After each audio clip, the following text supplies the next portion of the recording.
Come on.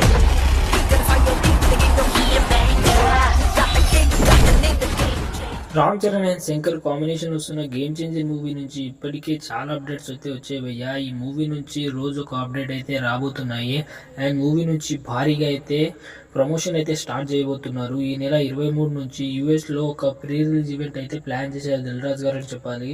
First time ఒక Telugu movie వేరే దేశాల్లో ప్రీ రిలీజ్ పెట్టడం ఇదే తొలిసారని అందరు చెప్తున్నారు. అండ్ ఈ మూవీ కోసం ఫ్యాన్స్ అయితే చాలా ఈగర్గా వెయిట్ చేస్తున్నారు. నేనైతే చాలా ఈగర్గా వెయిట్ చేస్తున్నాను. రామ్ చరణ్ అన్న గారి స్ట్రైట్ మూవీ వచ్చి సుమారు 6 సంవత్సరాల వరకు అవుతుంది. అయినా ఆయన కోసం ఫ్యాన్స్ అయితే చాలా ఈగర్గా వెయిట్ చేస్తున్నారు అని చెప్పాలి.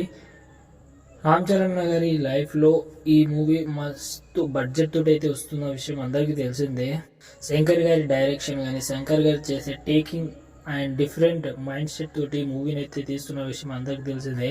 సాంగ్స్ పై ఎంతగానో ఖర్చు చేస్తారన్న విషయం మనకు అందరికీ చాలా క్లారిటీగా అయితే తెలిసిపోతుంది. ఒక్కొక్క సాంగ్కి సుమారు 10 నుంచి 20 కోట్లు ఖర్చు అయ్యేటట్టు సాంగ్స్ని అయితే డిజైన్ చేశారు.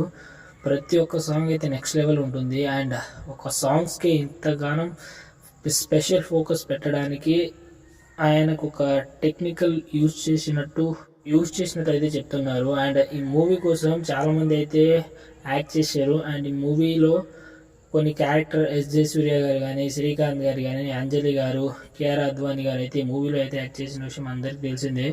ఈ మూవీ కోసం జనవరి 10 అయితే రిలీజ్ చేస్తున్నారు సంక్రాంతికి. ఈ మూవీకి పోటీగా కొన్ని మూవీస్ కూడా వస్తున్నాయి. కానీ అవేవి పట్టించుకోకుండా ఓన్లీ వన్ గేమ్ చేంజర్ ముందే ఫోకస్ అందరికీ ఉండాల్సిందే. నాకు తెలిసి గేమ్ చేంజర్ మూవీ కన్నా పాజిటివ్ టాక్ కానీ వస్తే మూవీ మాత్రం బ్లాక్ బస్టర్ హిట్ అవ్వడం పక్కా అని నాకైతే నమ్మకం వచ్చింది భయ్య.